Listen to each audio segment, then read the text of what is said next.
അങ്ങനെ വേറെ ഗതിയില്ലാതെ താഴത്തെ വീട്ടിലെ ആ പുള്ളി കാറ് കൊണ്ടുപോയി പുറത്ത് പാർക്ക് ചെയ്തു. രാവിലെ ആകുമ്പോൾ ഈശ്വർ ജോലിക്ക് പോകാൻ വേണ്ടി കാറ് അവിടെ നിന്ന് എടുക്കും. അപ്പോ കാർ ആ കാർ പോർച്ചിൽ കയറ്റി പാർക്ക് ചെയ്യാമെന്ന് വിചാരിച്ചപ്പോൾ അവൻ കാർ അവിടെ ഇട്ടിട്ട് ഊബർ വിളിച്ചാണ് ജോലിക്ക് പോയത്.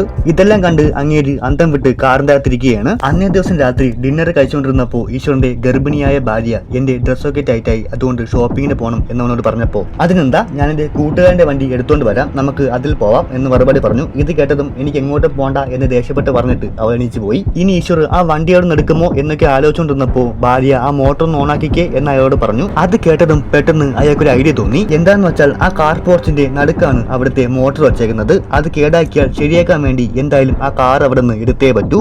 രാവിലെ വെള്ളം വരാത്തത് കൊണ്ട് മോട്ടർ ശരിയാക്കാൻ വേണ്ടി ഒരാൾ വന്നു. ഈശ്വറിനോട് വണ്ടി അവിടെ നിന്ന് മാറ്റിയാലേ മോട്ടർ റിപ്പയർ ചെയ്യാൻ പറ്റൂ എന്ന് പറഞ്ഞപ്പോൾ അവൻ ആ കാർ അവിടെ നിന്ന് മാറ്റി കൊടുത്തു. അങ്ങനെ അവര് ആ കിണറ്റിൽ നിന്ന് മോട്ടർ പൊക്കിയെടുത്ത് നോക്കിയപ്പോഴാണ് വയറ് തമ്മി മാറ്റി കൊടുത്തോണ്ടാണ് മോട്ടറിന് പണി കിട്ടിയത് എന്ന് മനസ്സിലായത്. ഇത് കേട്ടപ്പോ പുള്ളിക്ക് ചിരിയാണ് വന്നത്.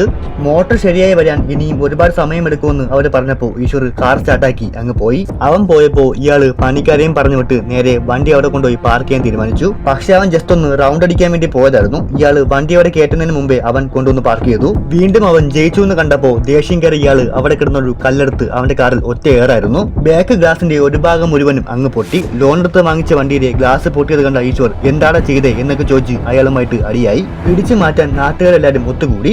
വഴക്കിന്റെ ഇടയ്ക്ക് അയാള് ഭാര്യയെക്കുറിച്ച് എന്തോ പറയുന്നത് കേട്ടപ്പോ ഈശ്വർ അയാളെ അടിച്ച് താഴെയിട്ടു. ഉടുതുണി ഇല്ലാതെ എണീച്ച് നിൽക്കുന്ന അയാളെ ആ കോളനിയിലുള്ള എല്ലാരും കണ്ടു.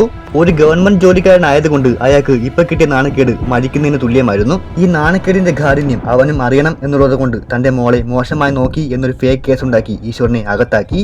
അവന്റെ ഗർഭിണിയായ ഭാര്യ കരഞ്ഞു പറഞ്ഞിട്ടും അയാളുടെ മനസ്സ് അലിഞ്ഞില്ല.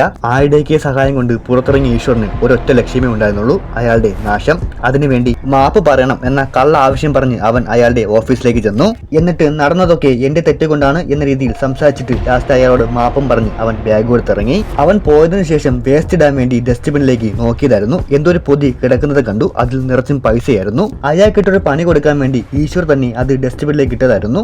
വിവരം അറിഞ്ഞ് എക്സൈസ് ഓഫീസേഴ്സ് ഒക്കെ അവിടേക്ക് പറന്നെത്തി. എന്നിട്ട് സെർച്ച് നടത്തിക്കൊണ്ടിരിക്കുകയായിരുന്നു. പവർ കട്ട് ആയതുകൊണ്ട് തന്നെ പുള്ളി പൈസ ഫാനിലായിരുന്നു ഒളിപ്പിച്ചു വെച്ചത്. കാറ്റടിച്ച് ഫാന് ചെറുതായിട്ട് അനങ്ങിയപ്പോൾ അയാൾ വിയർത്ത് കുളിക്കുന്നുണ്ടായിരുന്നു. അവിടെ നിന്നൊന്നും കിട്ടാതെ വന്നപ്പോ എക്സൈസ് ടീം അയാളോട് സോറിയൊക്കെ പറഞ്ഞ് ഇരിക്കുമ്പോഴാണ് തന്റെ സാർ ചൂടത്തിരിക്കുന്നത് കണ്ട അയാളോട് ഒരുപാട് ഇഷ്ടമുള്ള അസിസ്റ്റന്റ് കറണ്ട് വന്നപ്പോ ഓടിച്ചെന്ന് ആ ഫാനം കിട്ടത്.